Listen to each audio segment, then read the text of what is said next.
Hello students, I am Ajay Singh from Chhattisgarh agriculture college. और आज आपको मैं सॉइल साइंस का जो पार्ट है वो आपको बताने वाला हूँ, जिसके अंतर्गत हम सॉइल के बारे में पूरा अध्ययन करेंगे और सॉइल से संबंधित क्या क्या चीज़ें होती हैं उन सारी चीज़ों के बारे में अध्ययन करेंगे। जैसे सॉइल की जो अलग अलग प्रॉपर्टीज़ क्या क्या हैं, सॉइल टेक्सचर क्या है, सॉइल स्ट्रक्चर क्या है, सॉइल में कितने टाइप की डेंसिटी पाई जाती है, उन डेंसिटी का पोरोसिटी से क्या मतलब है, कंसिस्टेंसी क्या है, सॉइल का कलर किस वजह से इस तरह का दिखाई देता है, इन सब चीज़ों के बारे में अपन अध्ययन करेंगे। और फिर आपका लैंड कैपेबिलिटी क्लासिफिकेशन होता है, तो मतलब भूमि जो क्षमता का जो वर्गीकरण है वो अपन देखेंगे, तो उसके बारे में अध्ययन करेंगे। ये भूमि जो मृदा का जो वर्गीकरण है उससे अलग है। भारत में जो मृदाओं का वर्गीकरण है उसको अपन लास्ट में लेंगे, लेकिन उसके पहले लैंड कैपेबिलिटी क्लासिफिकेशन वो चीज़ अपन स्टडी करेंगे और जितने भी फिजिकल प्रॉपर्टी हैं वो। और उसके बाद लेंगे हम जो सॉइल में जो आपका प्लांट का जो न्यूट्रिएंट्स का जो स्टेटस होता है और कौन कौन से न्यूट्रिएंट्स उसमें पाए जाते हैं। मतलब सॉइल को न्यूट्रिशन जो प्लांट को न्यूट्रिशन प्रोवाइड करता है वो किस माध्यम से करता है, तो वो करता है न्यूट्रिएंट्स के माध्यम से। और न्यूट्रिएंट्स कौन कौन से पाए जाते हैं और इनमें भी कौन कौन सा मेजर है, कौन कौन सा माइनर है, या कौन सा प्राइमरी है, कौन सा सेकेंडरी है, कौन सा बेनिफिशियल है, कौन सा एसेंशियल है, ये सब चीज़ों का अपन स्टडी करेंगे। तो जैसे अपन पहला इसमें लेते हैं कि सॉइल एक्चुअल में क्या चीज़ है। तो सॉइल, जैसा कि आप जानते हैं, सॉइल सबसे कॉमन चीज़ है हमारे नॉर्मल लाइफ में जो हम देखते हैं।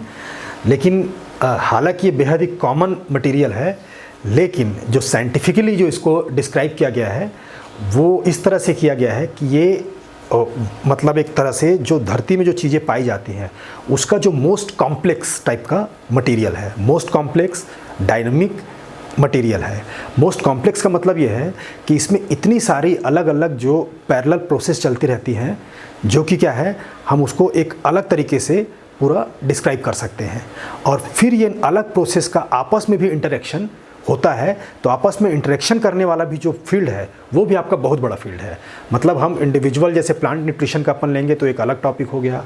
सॉइल के जो अलग अलग क्वालिटीज़ होते हैं, जो उनकी प्रॉपर्टीज़ होती हैं, वो एक आपके अलग अलग टॉपिक्स हो गए।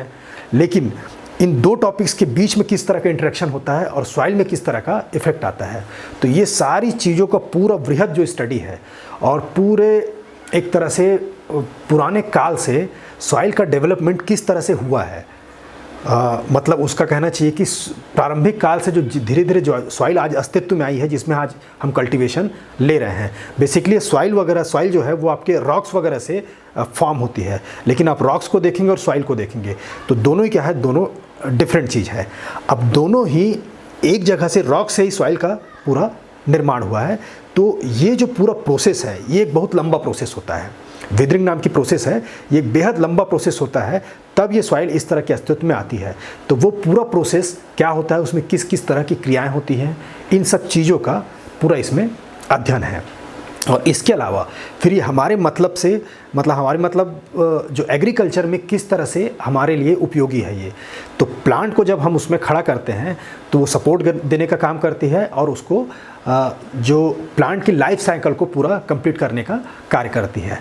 प्लांट के लाइफ साइकिल से मतलब ये है कि उसका जो वेजिटेटिव जो ग्रोथ है और रिप्रोडक्टिव ग्रोथ है, इसको कंप्लीट करने का कार्य करती है। तो इस मामले में सॉइल एक अहम भूमिका अदा करती है। हालांकि हम बाहर से भी प्लांट को न्यूट्रिशन देते हैं, लेकिन जब तक सॉइल नहीं होगा तब तक वो चीज़ जो है पूरे अच्छे तरीके से या वृहद रूप में अपने नहीं हो पाएगी। हालांकि आज बिल्कुल ऐसा कहना पूरी तरह से सही नहीं होगा कि सॉइल बिल्कुल असेंशियल एलिमेंट है, क्योंकि आजकल पानी के अंदर भी हम क्रॉप को प्रोडक्शन कर रहे हैं, एयर को बेस लेके भी अपन क्रॉप का प्रोडक्शन कर रहे हैं। तो आज के संदर्भ में देखा जाए तो सॉइल जो है बहुत ज़्यादा मतलब असेंशियल तो है, लेकिन ऐसा नहीं कह सकते कि इसके बिना हम कल्टीवेशन नहीं कर सकते, क्योंकि इसके बिना भी कल्टीवेशन हो सकता है। लेकिन प्रारंभिक टाइम से देखें तो सॉइल एक बेहद ही इंपॉर्टेंट फैक्टर है और आज भी इसका इंपॉर्टेंस बहुत ज़्यादा है, क्योंकि ज़्यादातर जो कल्टीवेशन है वो सॉइल के माध्यम से ही हम करते हैं। तो इसमें सबसे पहले अपन ये देखेंगे कि सॉइल किस तरह की चीज़ है और इसमें कौन कौन से अवयव पाए जाते हैं। तो जैसे आपका मेजर कंपोनेंट ऑफ सॉइल, तो सॉइल में जो बेसिकली जो है देखा जाए तो अलग अलग कंपोनेंट के तौर पे देखें तो उसमें तीन कंपोनेंट अलग अलग दिखाई देते हैं। पहला तो हो गया आपका सॉलिड फेज हो गया।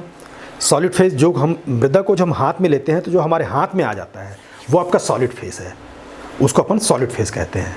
फिर दूसरा फेज है इसका आपका वाटर का फेज, जिसे हम सॉइल वाटर कहते हैं।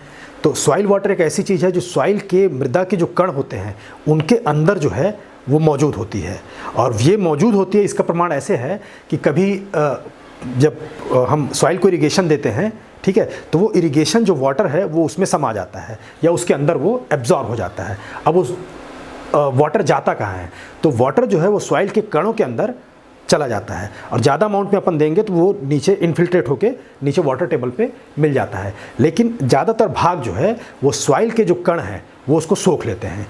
तो वो जो पार्ट होता है वो आपका सॉइल वाटर कहलाता है, या मृदा जल हम उसको कहते हैं। और इसी तरीके से तीसरा पार्ट होता है आपका सॉइल एयर। सॉइल वाटर और सॉलिड के अलावा उसके अंतर्गत सॉइल एयर भी होता है।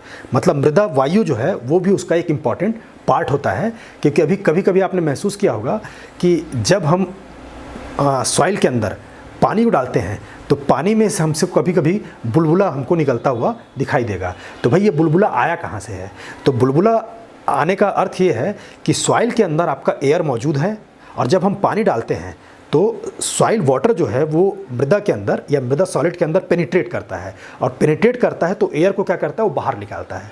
जब एयर को बाहर निकालता है बुलबुले के रूप में वो बाहर आता है।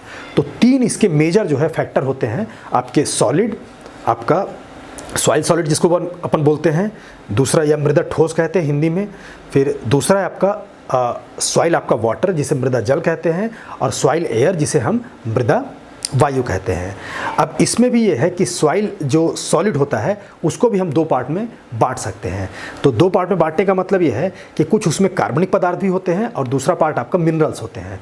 तो मिनरल जो एक्चुअल में जो ठोस पदार्थ है वो एक पार्ट है सॉलिड का, और दूसरा पार्ट है आपका कार्बनिक मैटर। तो वो अपन स्टडी करेंगे कि कौन सा पार्ट जो है सॉइल में किस मात्रा में मौजूद होता है, और इसका प्रोपोर्शन भी आपका निश्चित है। प्रोपोर्शन भी ऐसा नहीं कि बहुत ज़्यादा आपका इधर उधर चेंज होता है, प्रोपोर्शन आपका क्या है, निश्चित है। तो पहले अपन देखेंगे कि मेजर कंपोनेंट ऑफ सॉइल, तो उसमें सबसे पहला है आपका सॉलिड फेज जो हम पहले की बात कर रहे हैं, या मृदा ठोस जिसको हम कहेंगे, जिसको हम कहते हैं मृदा ठोस। या मृदा ठोस में जो मेजर पार्ट होता है आपका मिनरल मैटर। मिनरल मैटर मतलब आपका जो खनिज पदार्थ हैं, खनिज पदार्थों से मिलकर सॉइल का निर्माण होता है, और ये खनिज पदार्थ आते हैं आपके जितने भी रॉक्स वगैरह हैं, या जो सॉइल का जो पेरेंट मटेरियल है। सॉइल का जो पेरेंट मटेरियल मतलब जहाँ से वो सॉइल जो है, सॉइल का सॉलिड पार्ट विकसित हुआ है, वो उसका पेरेंट मटेरियल कहलाता है।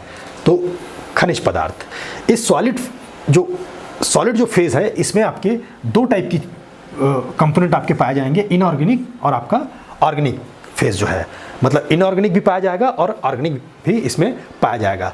तो जो इनऑर्गेनिक वाला पार्ट है उसमें ज़्यादातर आपके जो इनऑर्गेनिक जो मटेरियल्स हैं या खनिज जो पदार्थ हैं, है ना, वो उसके ऑक्सीडेशन के प्रोसेस से जो एलिमेंट बने हैं, या सिलिकेट्स हो गए या फिर सॉल्ट्स हो गए, वो सब जो मिल के जो बनते हैं उसको अपन क्या कहते हैं, इनऑर्गेनिक इसका मटेरियल कहते हैं।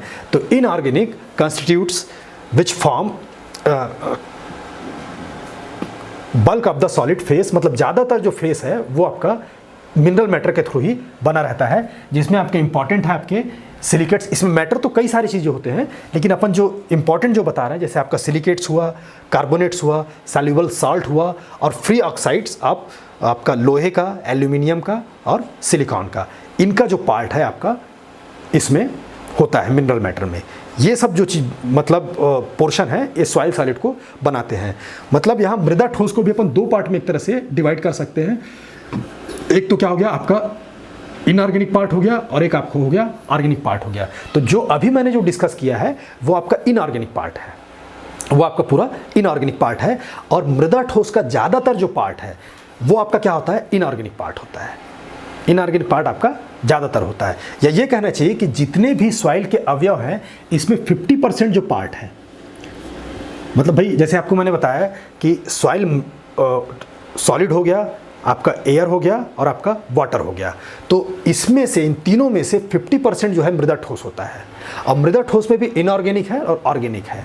तो इनऑर्गेनिक जो है, ये कहना चाहिए कि टोटल वॉल्यूम का, टोटल आपका मास और वॉल्यूम का 45% जो है आपका, मतलब इसे 50% में 45% क्या होगा आपका इनऑर्गेनिक मटेरियल से बना होगा या मिनरल मैटर से बना होगा। और बचा वो जो 5% है, 5% आपका ऑर्गेनिक मैटर से बना होगा। इसको हम आगे भी डिस्कस करेंगे डिटेल में। तो only a small fraction of the solid phase is of organic origin. जैसे यहाँ पे कहा ज़्यादातर पार्ट आपका बना होगा इनऑर्गेनिक का, और केवल fraction of the total solid phase आपका कहाँ से बना होगा, आपका इनऑर्गेनिक पार्ट से बना होगा या ऑर्गेनिक ओरिजिन से बना होगा। The source of organic constituents are plants and animals, मतलब प्लांट्स और एनिमल के ओरिजिन से जो हमको प्राप्त होते हैं, जैसे भाई फूल पत्तियाँ हो गई, या फिर प्लांट के जो बायोमास हैं वो आपके सॉइल में चले जाते हैं, धीरे धीरे वो सड़ जाएंगे। सड़ने के बाद जो मैटर जो बनेगा सॉइल के साथ मिलके, उसको अपन ऑर्गेनिक मैटर कहते हैं। और फिर जैसे एनिमल का कोई पार्ट है वो उसमें मिल गया, तो ये सब जो चीज़ है ये ऑर्गेनिक के अंतर्गत आते हैं। मतलब इनका जो, इन दोनों में अंतर ये है कि मिनरल का जो डेवलपमेंट हुआ है वो बहुत लंबे समय के अंतराल से हुआ है, एक लंबे समय के टाइम से हुआ है, जबकि जो कार्बनिक पदार्थ है वो उतना लंबा समय नहीं लेता। मतलब मिनरल्स का जो फेस का जो डेवलपमेंट हुआ है वो हज़ारों साल से धीरे धीरे सॉइल के रूप में विकसित हुआ है, जबकि एनिमल्स और जो प्लांट्स वाला जो अपन पार्ट बोल रहे हैं वो 8-10 साल, 4 साल, 5 साल उसके अंतर्गत, सॉइल के अंतर्गत आपका विकसित होता है। तो टाइम फ्रेम के हिसाब से भी देखेंगे तो मिनरल्स आपका एक लंबा टाइम पीरियड लेता है, और ऑर्गेनिक मैटर जो है वो आपका एक तरह से कहना चाहिए कि नया पार्ट है। मतलब सॉलिड फेज का जो नया लेटेस्ट जो पार्ट होता है वो आपका ऑर्गेनिक मैटर होता है। और of total volume about half is the solid space. हाँ, इसमें आपका 45% जो है मिनरल मैटर का होता है और 5% आपका ऑर्गेनिक मैटर का होता है, जो कि मैंने आपको यहाँ पे बता दिया है। यहाँ पे आपको समझना होगा कि जो टोटल जो है, मतलब टोटल जितने भी आपके सॉइल का जो पार्ट है उसमें जो 50% पार्ट है आपका मृदा ठोस का है। और मृदा ठोस में भी आपका एक तरह से कहना चाहिए कि आपका 45% जो है, इसका 40% आपका इनऑर्गेनिक ओरिजिन से होता है, और जो 5% जो होता है आपका ऑर्गेनिक ओरिजिन से होता है, ऑर्गेनिक ओरिजिन से अपने को मिलता है। फिर इसका दूसरा पार्ट आता है जो मतलब हम इम्पोर्टेंस के हिसाब से देखें तो सबसे पहले आपका सॉइल सॉलिड आएगा, फिर दूसरा नंबर जो आएगा आपका सॉइल वाटर आएगा या मृदा जल जिसको कहते हैं। तो मृदा जल जो होता है वो आपका 40 से 50% of the bulk volume of the soil body is occupied by the soil pores. अब यहाँ पे ये समझिए सॉइल पोर्स हम किसको कह रहे हैं।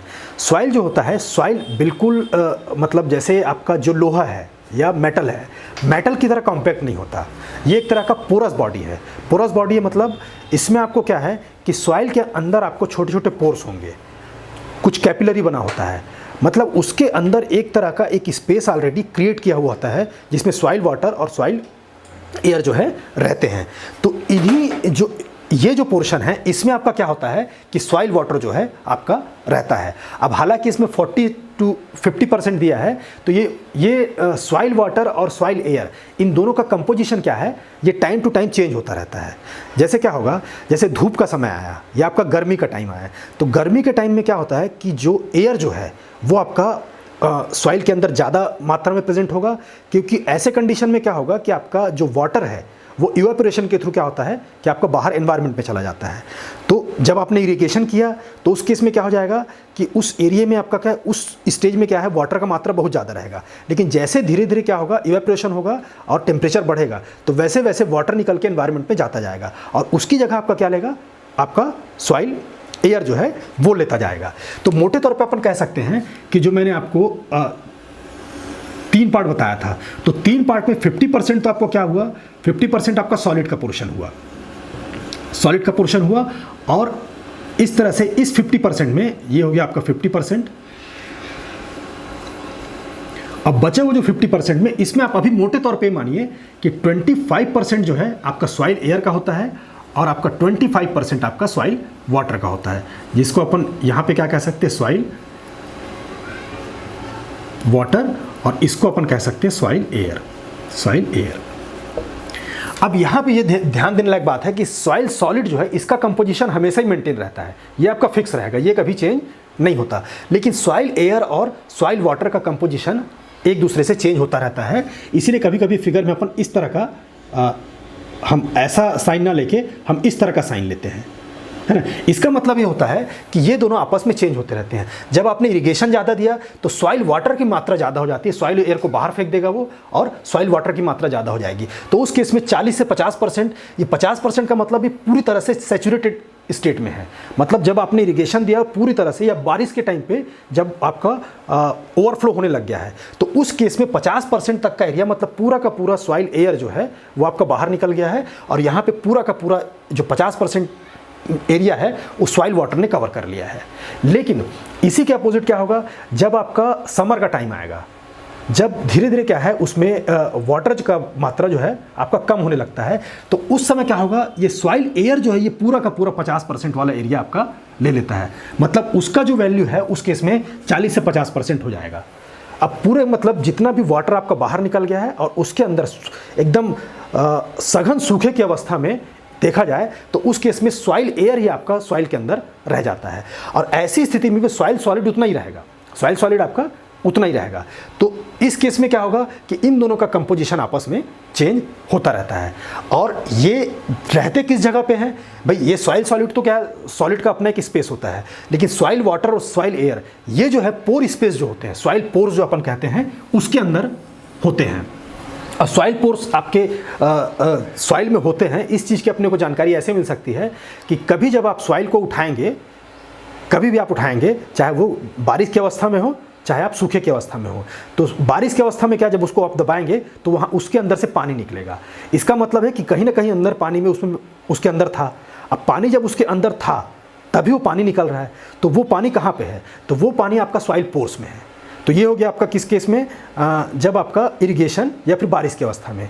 ऐसे ही सूखे की अवस्था में भी जब आप क्या है मृदा को आप थोड़ा सा अपने हाथ में लेंगे और उसको दबाएंगे, तब भी क्या है जो मृदा है दबती है। हालांकि उसमें केस में पानी नहीं निकलेगा, लेकिन मृदा आपकी निकलेगी, मृदा आपकी दबेगी। तो मृदा दब रही है, इसका मतलब कि वहाँ उसके अंदर से कोई चीज़ बाहर निकल रहा है। तो उस केस में जो सॉइल एयर है वो बाहर निकलता रहता है। हालांकि सॉइल एयर हमको दिखाई नहीं देता, सॉइल वाटर दिखाई देता है, लेकिन सॉइल एयर आपको दिखाई नहीं देता। तो ऐसे केस में क्या है कि उसके अंदर हम इसको प्रूव कर सकते हैं कि भाई सॉइल एयर इसके अंदर है। तो ये सॉइल एयर और सॉइल वाटर सॉइल पोर्स के अंतर्गत आपके भरे रहेंगे, विच में भी कंप्लीटली और पार्शियली, कभी कभी कंप्लीटली और कभी कभी partially filled with the water, है ना। The soil acts as a reservoir for supplying water to plant. अब सॉइल यहाँ पे क्या है, एक तरह का टैंक का काम कर रहा है, टैंक का काम कर रहा है। रिजर्वायर का मतलब क्या होता है, जहाँ पे हम वाटर को स्टोर करके रखते हैं। तो भाई सॉइल के अंदर जो कैपिलरी है या उसके अंदर पोर्स है, उसके अंदर वाटर को क्या करता है, वो आपका स्टोर करके रखता है। तो स्टोर करने का जो कार्य जो है ये करता है। तो जब स्टोर करने का कार्य करता है तो प्लांट की जड़ जब अंदर जाती है तो प्लांट को वाटर चाहिए होता है। तो वाटर कहाँ से लेगा, तो वाटर जो है प्लांट उन्हीं पोर से ड्रॉ करता है, उन्हीं पोर से क्या करेगा, वाटर को वो निकालेगा और ये वाटर को सप्लाई करेगा। The soil water keeps salt in solution. अब इसके अलावा जो सॉइल के अंदर साल्ट्स वगैरह होंगे उनको भी क्या करता है कि सॉइल वाटर अपने अंदर घोल लेता है। और सॉइल जो साल्ट वगैरह हैं, जो प्लांट को जो साल्ट वगैरह मिलता है वो भी सॉइल वाटर के माध्यम से ही प्लांट इसको अपटेक करता है, which act as a plant, जो कि प्लांट न्यूट्रिएंट्स के तरीके से काम करता है। ठीक है। दस the liquid phase is an aqueous solution of salt. तो एक तरह से कभी कभी क्वेश्चन आता है कि लिक्विड फेज को अपन एक्वस सोल्यूशन भी अपन उसको कह सकते हैं। मतलब ये कहने का मतलब है कि भाई हम इसको जल क्यों नहीं कह रहे हैं, सिंपल जल क्यों नहीं कह दे रहे हैं, इसको हम मृदा जल कह रहे हैं। तो मृदा जल और जल में डिफरेंस है कि जल आपका प्योर अवस्था में हो सकता है, लेकिन मृदा जल के अंतर्गत आपके सॉल्ट हो गए और उसके अंदर जो केमिकल्स हैं वो आपके उसमें डिजॉल्व स्टेट में हमेशा रहेंगे। तो आपका जो सॉइल वाटर है वो वाटर के अपेक्षा क्या है, डिफरेंट होता है। तो इसीलिए अपन क्या कहते हैं, एक्वस सोल्यूशन ऑफ सॉल्ट। अब तीसरा इसका पार्ट है आपका गैसियस फेज। गैसियस फेज का मतलब है आपका सॉइल एयर का, या जिसमें गैस जो है वो आपका इन्वॉल्व होता है। तो भाई जैसा कि अपन जानते हैं कि हमारे जो एयर में आपका एयर जो है वो एक तरह का मतलब गैस का फेज है, तो वो सॉइल के अंदर भी आपको उस मात्रा में मौजूद होगा। तो the air filled pores constitute the gaseous phase of the soil system. जो गैसियस फेज है वो एयर से आपका मिलके बनेगा, और the volume of gaseous phase is thus dependent on the that of liquid phase. और इसका जो वॉल्यूम है किसका, गैसियस फेज का या फिर सॉइल एयर का, इसका क्लोजली रिलेटेड होता है या एक दूसरे से संबंधित होते हैं किसके साथ, आपका लिक्विड फेज के साथ। मतलब सॉइल वाटर और सॉइल एयर ये दोनों क्या हैं, आपस में एक दूसरे से संबंधित होते हैं, और एक का प्रोपोर्शन दूसरे के ऊपर डिपेंड करता है। और ये प्रोपोर्शन इस तरह से डिपेंड करता है, या दोनों कहना चाहिए कि एक दूसरे से क्या है, ये अपोजिट डायरेक्शन में होते हैं, इन्वर्सली प्रोपोर्शनल होते हैं, कि वाटर की मात्रा बढ़ेगी तो एयर की मात्रा कम होगी, या एयर की मात्रा बढ़ेगी तो वाटर की मात्रा कम होगी। और ये दोनों मिलकर क्या है, 50% पोर्शन को बनाते हैं। The nitrogen and oxygen constitute the soil air are almost same as that of the atmospheric air, but concentration of carbon dioxide is much higher. अब यहाँ पे इंपॉर्टेंट ये है कि भाई जो सॉइल एयर है वो सॉइल एयर में भी क्या चीज़ होता है, तो सॉइल एयर में जो नॉर्मल एयर में जो पाया जाता है आपका नाइट्रोजन और कार्बन, जिस परसेंट में होते हैं उसी परसेंट में आपके उसमें भी पाए जाएंगे, किसमें, आपके सॉइल एयर में। लेकिन कार्बन डाइऑक्साइड का परसेंटेज जो है वो आपका इसमें कार्बन डाइऑक्साइड का जो वॉल्यूम है या परसेंटेज कहना चाहिए वो आपका ज़्यादा होगा, क्योंकि भाई यहाँ पे कार्बन डाइऑक्साइड को एब्जॉर्ब करने के लिए अपने पास साधन है, लेकिन वहाँ पे इस तरह का साधन मौजूद नहीं होता। तो वहाँ पे जो है उसकी जो कंसंट्रेशन है वो आपकी हमेशा ज़्यादा मिलेगी। तो ये जो है आपका तीसरा फेज़ होता है जिसमें आपका सॉइल एयर अपन इसको कह सकते हैं। तो मोटे तौर पे आप देखिए कि सॉइल सॉलिड में आपका क्या है कि उसमें मिनरल्स हैं और ऑर्गेनिक मैटर है, और सॉइल वाटर में क्या है, आपका जो सॉल्ट्स का जो डिजॉल्व वाला जो वाटर है वो उसमें मौजूद है।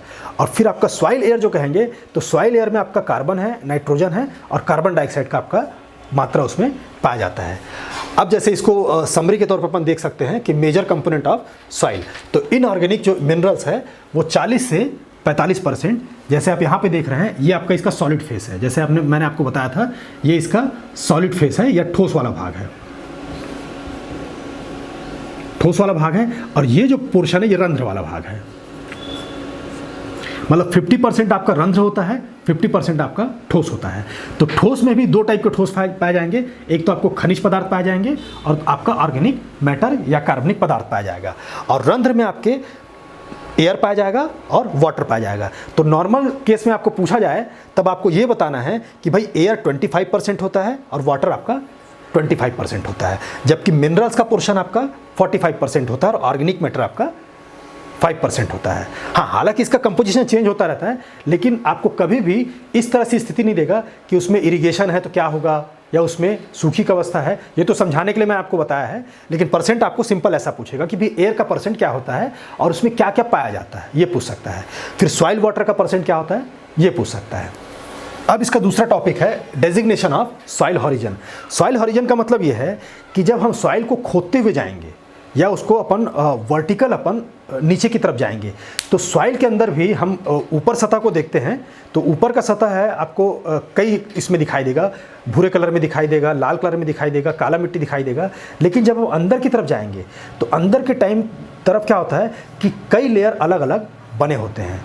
मतलब हर लेयर का जो एक पर्टिकुलर गुण होगा और दिखने में भी क्या है वो अलग तरह से होगा। इसको सिंपल इस तरीके से समझिए कि सॉइल के ऊपर जैसे आपके ऑर्गेनिक मैटर ज़्यादा हैं, तो सॉइल के जो नीचे की सतह होगा उसमें आपके जड़ हो गए या प्लांट मटेरियल, वो सब चीज़ें आपको मिलेंगी, और फर्टाइल जो सॉइल है वो आपको ऊपर दिखाई देगा। लेकिन जैसे जैसे आप नीचे जाते जाएंगे तो आपका जो बायोमास का कंपोनेंट है वो गायब हो जाएगा। मतलब प्लांट्स का कोई भी पार्ट आपको वहाँ पे नहीं दिखाई देगा। वहाँ पे केवल ठोस आपको कौन सा पोर्शन दिखाएगा, खनिज का पोर्शन दिखाई देगा। मतलब उसमें एक तरह से कालापन जो है वो गायब हो जाएगा, कालेपन वाली अवस्था नहीं आएगी, पूरे भूरेपन वाली अवस्था आएगी। तो इसी तरीके से क्या अलग अलग लेयर बना होता है। तो वो जो अलग अलग लेयर है उसको अपन क्या बोलते हैं, सॉइल हॉरिजन्स कहते हैं। और इन हॉरिजन्स को अपन ने क्या किया है, अलग अलग पार्ट में डिवाइड किया है या डेजिग्नेट किया है। जैसे इसमें दिया है आपका टेबल के रूप में दिया है कि हॉरिजन को अपन क्या क्या कहते हैं और उसका शॉर्ट आपका डिस्क्रिप्शन कि उसमें क्या क्या चीज़ पाया जाता है। तो सबसे ऊपर का जो हॉरिजन होगा वो आपका ओ हॉरिजन कहलाता है। ओ है ऑर्गेनिक से। ऊपर के हॉरिजन में आपको सारी चीज़ मिलेगी, मतलब मिनरल्स तो मिलेंगे, आपको ऑर्गेनिक मैटर भी मिलेगा जो कि नीचे के हॉरिजन में आपको बिल्कुल भी दिखाई नहीं देगा।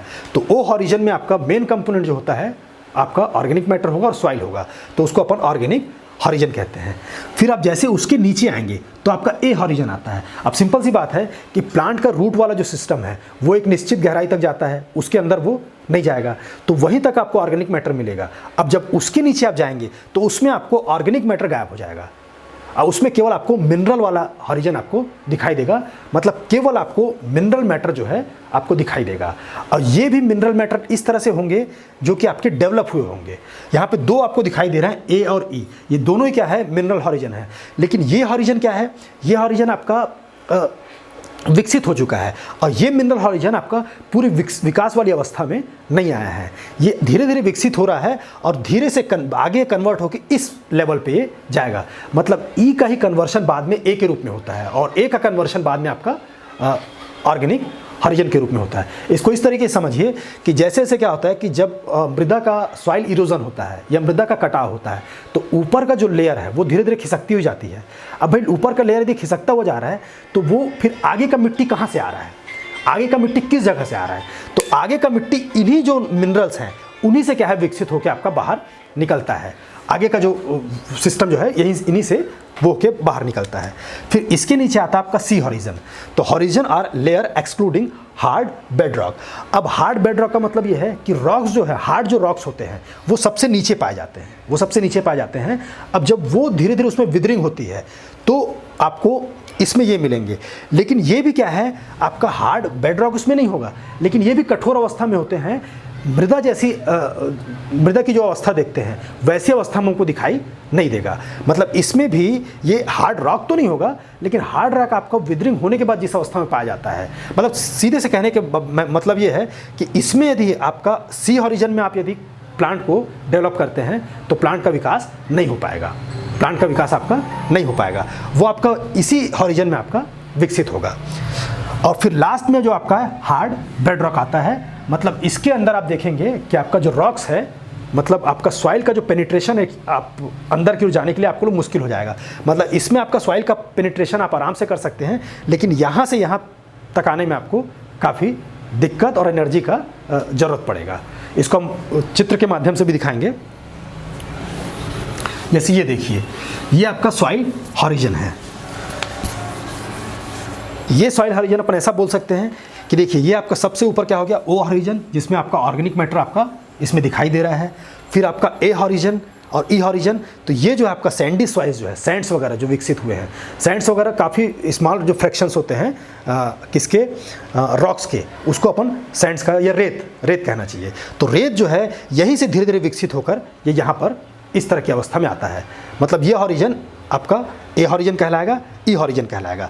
फिर आपका बी हॉरिजन, यहाँ पे देखिए ये हार्ड रॉक आपका दिखाई दे रहा है।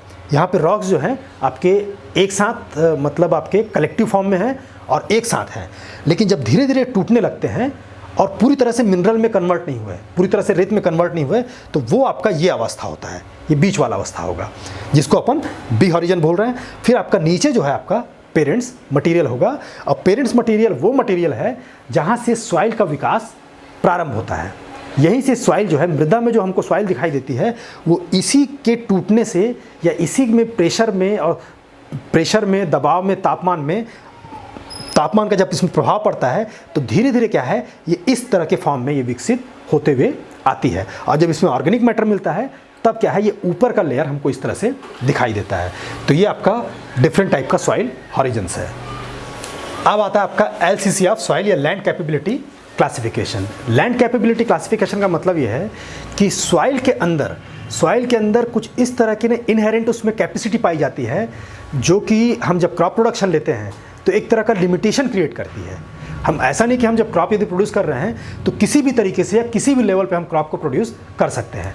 उसमें भी क्या है, सॉइल अपने तरीके से क्या है, एक तरह का बाधा नहीं कहना चाहिए, लेकिन सॉइल की कैपेसिटी है, उससे ज़्यादा वो हम उसको नहीं खींच सकते। और कुछ क्वालिटी जो है वो सॉइल के अंतर्गत इनहेरेंटली पाई जाती है और वो मतलब उसको चेंज करना असंभव है, उसमें आप उसको चेंज नहीं कर सकते। वो धीरे धीरे ओवर द टाइम जो है वो आपका धीरे धीरे ये चीज़ होता है।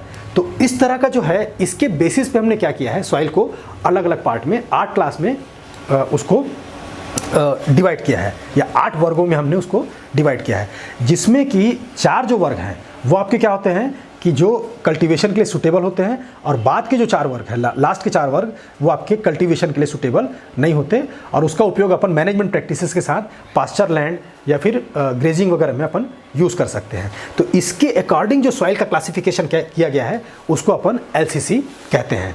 तो लैंड कैपेबिलिटी क्लासिफिकेशन में भी defined as a system of grouping land.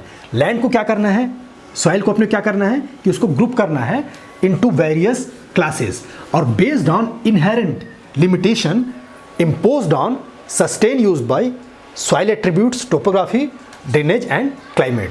जो इनहेरेंट जो लिमिटेशन जो इम्पोज करती है सॉइल, कब, जब हम क्रॉप का प्रोडक्शन लेते हैं तो उसके बेसिस पे जब इसको हम क्या करते हैं, ग्रुप करते हैं, तो उसको अपन लैंड कैपेबिलिटी क्लासिफिकेशन कहते हैं। अब लैंड कैपेबिलिटी जब क्लासीफाई अपन करते हैं या क्लासिफिकेशन जब करते हैं तो उसका जो गाइडिंग प्रिंसिपल क्या है, किस बेस पे हम उसको विभिन्न भागों में या विभिन्न वर्गों में अपन विभाजित करते हैं, किस इसमें, तो use land according it's capability. Main क्या है कि उसकी किस तरह की कैपेबिलिटी है और हमको किस तरह से and treat it as per its need, इसको अपने को किस तरह से यूज़ करना है, मतलब सॉइल की नीड्स क्या है और किस तरह से उसको उपयोग किया जाना चाहिए ताकि क्रॉप प्रोडक्शन या जो भी हमारी रिक्वायरमेंट है उसको हम आसानी से पूरा कर सके या सक्सेसफुली जो है हम उसको पूरा कर सके। इस बेस पे जो क्लासिफिकेशन किया जाता है, मतलब इसकी क्षमता क्या है और इसकी किस तरह की आवश्यकता है, इस बेसिस पे जो क्लासिफिकेशन किया जाता है उसको हम क्या कहते हैं, लैंड कैपेबिलिटी क्लासिफिकेशन कहते हैं। और जो गाइडिंग प्रिंसिपल है, जो क्लासीफाई करने के लिए हमको जो गाइड करता है, वो यही 2 चीज़ है ना। The capability classes fall in 2 groups, one suited for cultivation. पहले लेवल पे हम क्या करते हैं कि 2 पार्ट में इसको डिवाइड करते हैं कि ऐसा क्लासेस जो कि क्या है, क्रॉप प्रोडक्शन के लिए क्या है, सूट करता है, और ऐसे क्लासेस जो कि नॉट सूटेड फॉर कल्टीवेशन, मतलब पहले ग्रुप में हम कल्टीवेशन कर सकते हैं और दूसरे ग्रुप में कल्टीवेशन नहीं कर सकते। कल्टीवेशन मतलब आपका मैन मेड जो है, हम क्रॉप का प्रोडक्शन करना चाहें या मैन के प्रयास से जो अपन क्रॉप का प्रोडक्शन करना चाहें तो वैसा कल्टीवेशन हम इसमें नहीं कर सकते। ये 2 ग्रुप में हमने इसको डिवाइड किया है। अब इन 2 ग्रुप में जब हमने डिवाइड किया है इसको, तो पहला ग्रुप हुआ आपका सूटेड फॉर कल्टीवेशन या खेती के लिए जो योग्य जो भूमि है वो क्या है, तो उसको हम 4 क्लासेस में फिर से हम डिवाइड करेंगे। तो ईच ग्रुप इज फर्दर सब डिवाइडेड इन 4 कैपेबिलिटी क्लासेस। फिर हम इसको 4 पार्ट में फिर डिवाइड किए हैं। अब ये चारों क्या है, चारों में हम कल्टीवेशन कर सकते हैं, लेकिन उन चारों को भी अलग अलग वर्ग में क्यों बांटा गया है, तो भाई इस अलग अलग वर्ग में बांटने का उसका मतलब ये है कि कुछ में क्या है, आप बहुत ज़्यादा मैनेजमेंट की प्रैक्टिस ना करके भी आप आराम से उसको कल्टीवेशन कर सकते हैं, मतलब जो सबसे ज़्यादा क्रॉप के प्रोडक्शन के लिए सूटेबल होती है। फिर दूसरा क्या होता है, दूसरे में क्या है, अब क्या क्या उसमें क्वालिटी हो सकती है, उसमें भाई पानी का भराव नहीं होता, वाटर के स्टेटस आपका अच्छा अवेलेबल होता है, सॉइल न्यूट्रिएंट्स वगैरह सब अच्छे से मिलते हैं। फिर दूसरा उसी में आ जाएगा कि भाई कुछ ऐसे हैं जो कल्टीवेशन तो आप कर सकते हो, लेकिन उसमें मैनेजमेंट का आपको प्रैक्टिस करना पड़ेगा। बिना मैनेजमेंट के प्रैक्टिस करे या बिना मैनेजमेंट के आप उसमें कल्टीवेशन नहीं कर सकते, उसको आपने दूसरे क्लास में बांटा है। फिर ऐसे किस लेवल का अपने को मैनेजमेंट करना है, भाई मैनेजमेंट का भी अलग अलग लेवल हो गया, किसी में आपको ज़्यादा मैनेजमेंट करना है, किसी में कम पर्टिकुलर टाइप का मैनेजमेंट करना है, तो उस मैनेजमेंट के बेसिस पे हम इसको अलग अलग क्लास में डिवाइड किए हैं। तो ऐसे लैंड जो कि कल्टीवेशन के लिए उपयुक्त है उसको 4 क्लास में हम डिवाइड करते हैं। ईच ग्रुप इज फर्दर सब डिवाइडेड इन 4 कैपेबिलिटी क्लासेस। ये तो सूटेड फॉर कल्टीवेशन इसको भी 4 ग्रुप में डिवाइड करेंगे और नॉट सूटेड फॉर कल्टीवेशन इसको भी 4 ग्रुप में डिवाइड करेंगे। तो मोटे तौर पे देखा जाए तो एलसीसी को जो हमने क्या किया है, एलसीसी को पहले तो हमने आपका सूटेड फॉर कल्टीवेशन और not suited for cultivation in 2 part में डिवाइड किया है। फिर इसको हमने फिर 4 पार्ट में डिवाइड किया है। इन दोनों को हमने क्या किया है, 4 पार्ट में डिवाइड किया है। तो इस तरह से जो लैंड कैपेबिलिटी क्लासिफिकेशन है वो टोटल 8 जो पार्ट है आपका, 8 जो क्लासेस है उसमें आपका डिवाइड होता है, जिसमें आपका क्या है, जिसमें आपका जो 4 क्लास है वो सूटेड फॉर कल्टीवेशन और 4 क्लास है नॉट सूटेड फॉर कल्टीवेशन या पास्चर या फिर ग्रेजिंग वगैरह के लिए अपन यूज़ करते हैं। तो टोटल जो है 8 क्लास इसमें बनते हैं। और इसको जब आपका नेम करते हैं अपन या फिर इसका नामकरण जब करते हैं तो इसको अपन इस तरह से करते हैं, फर्स्ट मतलब रोमन लेटर में करते हैं, फर्स्ट, सेकेंड, थर्ड, फोर्थ, फिर आता है आपका फिफ्थ, आपका 6th, इधर आपका 7th और ये आपका 8th। तो यहाँ पे आप देखिए कि ये पहला वर्ग है, ये फर्स्ट वर्ग है, ये सेकंड वर्ग है, थर्ड वर्ग, फोर्थ वर्ग। तो फर्स्ट से फोर्थ क्लास वो कल्टीवेशन के लिए, और फिफ्थ से आपका 8th ये आपका कल्टीवेशन के लिए इसका उपयोग नहीं करते हैं। अभी पलटो ना साजी, पूरा नहीं हुआ है। हाँ, तो ईच ग्रुप इज फर्दर सब divided into 4 capability classes. Thus land is classified into 8 land capability classes under 2 broad groups। ये आपका 2 ग्रुप है, लैंड सुटेबल फॉर एग्रीकल्चर जो कि कहाँ से आता है, पहले से लेके चौथे तक, ठीक है, और दूसरा आता है land not suitable for agriculture. हाँ, अब लैंड जो एग्रीकल्चर के लिए सुटेबल नहीं है तो उसका अपन क्या उपयोग कर सकते हैं, तो ये क्या होता है, ये वेरी सूटेड फॉर आपका फॉरेस्ट्री मतलब आपका जंगल लगाने के लिए या फॉरेस्ट्री में अपन यूज़ कर सकें, फिर आपका ग्रासलैंड विकसित करने के लिए या वाइल्ड लाइफ को विकसित करने के लिए। भाई यदि हमारे पास लैंड है तो लैंड को जो हम पूरे बृहद स्तर में देखते हैं या उसके समग्र रूप में देखते हैं, तो सभी लैंड में हम कल्टीवेशन नहीं करते। कुछ में अपन भवन का निर्माण करते हैं, कुछ में कल्टीवेशन करते हैं, कुछ में फॉरेस्ट का डेवलपमेंट करते हैं, कुछ को अपन ग्रासलैंड के रूप में विकसित करते हैं, और इसके अलावा भी कई अलग अलग फॉर्म देखने को मिल सकते हैं।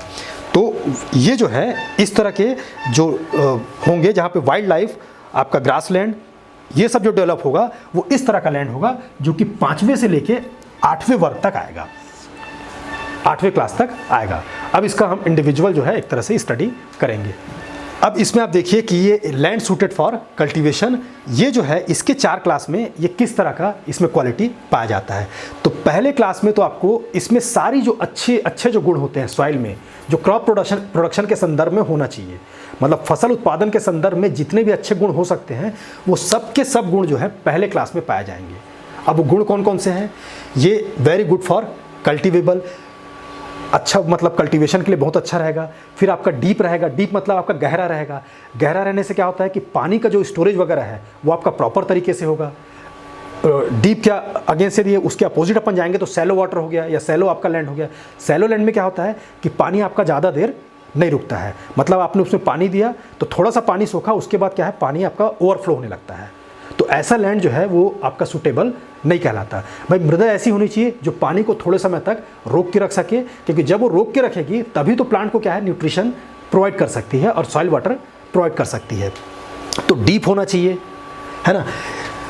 Nearly level productive land, nearly level productive मतलब जो एक समान रूप से क्या है उसमें उत्पादकता आपको दिखाई देगी। ऐसा नहीं कि एक जगह उत्पादकता ज़्यादा है दूसरी जगह आपका कम है, मतलब उत्पादकता आपको हर जगह आपको बराबर दिखाई देगी। मतलब जब आप क्रॉप ग्रो कर रहे हैं तो सभी क्रॉप का जो है एक तरह का डेवलपमेंट या विकास है एक समान रूप से होगा। Land with almost no limitation, मतलब पहले ही क्लास में अपन ये कह सकते हैं कि जो लिमिटेशन नाम की चीज़ है, ऐसा सॉइल जिसमें किसी तरह का सीमा नहीं होता, या सॉइल एक तरह से क्रॉप प्रोडक्शन के लिए कोई भी लिमिट प्रोड्यूस नहीं करती, वो केवल पहला क्लास होता है। बाकी सभी क्लास में किसी ना किसी तरीके के लिमिटेशन आपको मिलेगा ही मिलेगा। तो इसको ये भी कहते हैं कि आपका लैंड विथ नो लिमिटेशन, ये किस क्लास में आता है, तो आपका ये पहला क्लास होगा, ठीक है। और इस तरह के सॉइल में आप सभी तरह का क्रॉप जो है आप ग्रो कर सकते हो, सभी तरह का लगभग क्रॉप आप ग्रो कर सकते हो। तो इसमें आपका वीट हो गया, बार्ले हो गया, कॉटन, मेज, आपका वेजिटेबल में हो गया, टोमेटो हो गया, बीन्स हो गया, तो ये सारी चीज़ आप ग्रो कर सकते हो। और इसमें आपको स्पेशल कोई प्रैक्टिस करने की आवश्यकता नहीं होती। स्पेशल प्रैक्टिस से आपको एक समझने की ज़रूरत पड़ेगी कि भाई एक नॉर्मल प्रैक्टिस करते हैं हम क्रॉप प्रोडक्शन के लिए, बस जुताई किया, जुताई के बाद अपन ने सोइंग किया, ठीक है, सोइंग के बाद आप थोड़ा बहुत निदाई कर रहे हैं या इंटरकल्चर ऑपरेशन कर रहे हैं, ये तो नॉर्मल प्रैक्टिस हो गया, ये सभी क्रॉप में आपको करना पड़ेगा। लेकिन स्पेशल प्रैक्टिस का मतलब ये हो गया कि स्पेशली आप ना पर्टिकुलर उस क्रॉप के लिए या उस लैंड में कुछ दिक्कतें आ रही हैं, उसकी वजह से आपको एक्स्ट्रा उसमें काम करना पड़ेगा। वो काम आपको हर जगह नहीं करना पड़ेगा, लेकिन उस पर्टिकुलर जगह पर आपको क्या है वो काम करना पड़ेगा, जिसमें आपको ज़्यादा पैसा लगेगा और ज़्यादा एनर्जी आएगा। तो ये आपका एक तरह का लिमिटेशन क्रिएट करता है। तो इसमें आपको स्पेशल प्रैक्टिस कोई भी नहीं करनी पड़ती। तो ये आपका पहला क्लास हुआ। फिर आपका दूसरा क्लास पहले क्लास से मिलता जुलता होगा, लेकिन इसमें इसकी जैसी कैपेसिटी नहीं पाई जाएगी। मतलब आपका कहना चाहिए कि जो अच्छाइयों में ये क्या है दूसरा पहले की अपेक्षा थोड़ा कम होगा या कमतर होगा। जैसे good cultivable land on almost level plain, इसमें भी क्या होगा आपको हर जगह मतलब आपका जो उर्वरता जो है वो आपको एक समान दिखाई देगा। लेकिन आपका जो डेप्थ है, डेप्थ जो यहाँ पे अपने डीप कहा था, वो डेप्थ आपको नहीं मिलेगा। इसमें आपको मॉडरेट डेप्थ मिलेगा। मॉडरेट डेप्थ का मतलब ये है कि इसमें आपका पानी का जो स्तर है वो आपका अच्छा रहेगा और आपने इरिगेशन दिया तो ज़्यादा समय तक पानी ठहरा रहेगा, जबकि इसमें आपका ज़्यादा समय तक पानी ठहरा नहीं रहेगा। मतलब इसके पानी को एब्जॉर्ब करने की कैपेसिटी इसकी कम होगी। या मोटे तौर पे आप ये समझिए कि आपने इसी सॉइल में आपने सेम एनवायरनमेंट में आपने एक दिन आपने इरिगेशन दिया लेकिन इसमें ओवरफ्लो नहीं हुआ। लेकिन इसमें यदि आपने एक दिन इरिगेशन दिया जबकि और सारी जो कंडीशन है वो सेम हो, तो इसमें आपने एक दिन इरिगेशन दिया तो इसमें क्या होगा कि आपका जो वाटर जो है वो आपका पूरी तरह से एब्जॉर्ब नहीं होगा। इतना ही इसमें भी आपने सेम पानी दिया, इसमें भी सेम पानी दिया, लेकिन इसमें ओवरफ्लो नहीं हुआ है, लेकिन इसमें आपका हो सकता है कि ओवरफ्लो हो जाए। डीप ना होने का मतलब ये है। फिर आपका सब्जेक्ट टू ऑकेजनल ओवरफ्लो, इसीलिए भाई ओवरलैंड, भाई आपको कभी कभी क्या हो सकता है इसमें ओवरफ्लो हो सकता है, मे रिक्वायर ड्रेनेज। अब यहाँ पे देखिए, यहाँ पे कोई आपको स्पेशल प्रैक्टिस, जैसे आपको बता रहा था, कोई भी स्पेशल प्रैक्टिस आपको करने की जरूरत नहीं है। लेकिन ऐसे लैंड में आपको क्या करना पड़ेगा, आपको ड्रेनेज की पहले से व्यवस्था करके रखनी पड़ेगी। क्योंकि यदि आप ड्रेनेज की व्यवस्था करके नहीं रखेंगे तो क्या हो जाएगा कि आप थोड़ा सा भी इरिगेशन दिए तो उसमें ओवरफ्लो होगा और पानी क्या रहेगा, फील्ड में आपका खड़ा रहेगा। तो ये एक इसमें बहुत बड़ी मतलब इस तरह की समस्या, बहुत बड़ी नहीं कहनी चाहिए क्योंकि सेकंड क्लास में है, लेकिन इस तरह की समस्या इसमें दिखाई दे सकती है और स्पेशल प्रैक्टिसेस आपको इसमें करना पड़ेगा। फिर moderate risk of damage when cultivated, इसमें आपका रिस्क ज़्यादा रहेगा, इसमें आपका रिस्क कम है। मतलब इसमें जोखिम, यदि आप क्रॉप को प्रोड्यूस कर रहे हो तो थोड़ी जोखिम आपको लेनी पड़ सकती है, क्योंकि यदि आपने ऐसी कल्टीवेशन प्रैक्टिसेस जो कि इस लैंड के लिए ज़रूरत है वो आपने नहीं किया, आपने केवल जनरल लेवल पे आपने कल्टीवेशन का प्रैक्टिसेस कर दिया और कुछ स्पेसिफिक उसकी रिक्वायरमेंट वो आपने नहीं किया, तो उस केस में क्या है, आपका क्रॉप डैमेज हो सकता है या क्रॉप में वो प्रोडक्शन आपको नहीं मिलेगा जो प्रोडक्शन आपको पहले वाले केस में मिलेगा। हाँ, ऐसे केसेस में आपको क्रॉप रोटेशन वगैरह या इस तरह का जो सिस्टम है उसको भी आपको अपनाना पड़ता है और टिलेज प्रैक्टिसेस भी आपको अपनाना पड़ता है। फिर इसमें इरोजन के भी चांस होते हैं, तो इरोजन मतलब आपका चूँकि डीप नहीं है सॉइल तो इरोजन के भी चांस आपके रहते हैं, क्योंकि भाई यदि वाटर जो है आपका क्या होगा कि वाटर यदि फ्लो होगा या बहेगा तो धीरे धीरे क्या होगा, सॉइल वहाँ से इरोड होगी या इरोड होकर बाहर जाएगी, तो उसका भी आपको इंतजाम करके रखना पड़ेगा। तो ये एक तरह से देखा जाए तो ये स्पेशल प्रैक्टिसेस के साथ हम क्या कर सकते हैं, इसमें हम कल्टीवेशन कर सकते हैं और सक्सेसफुली क्रॉप को ग्रो कर सकते हैं। इन दोनों में आपका ये अंतर हुआ। फिर आपका तीसरा ये आया, तो तीसरे में देखिए कि पहले में आपका प्रोडक्टिविटी में कोई दिक्कत नहीं था, ये भी उर्वरता जो स्तर है वो आपका इसका अच्छा था, इसका भी समान था।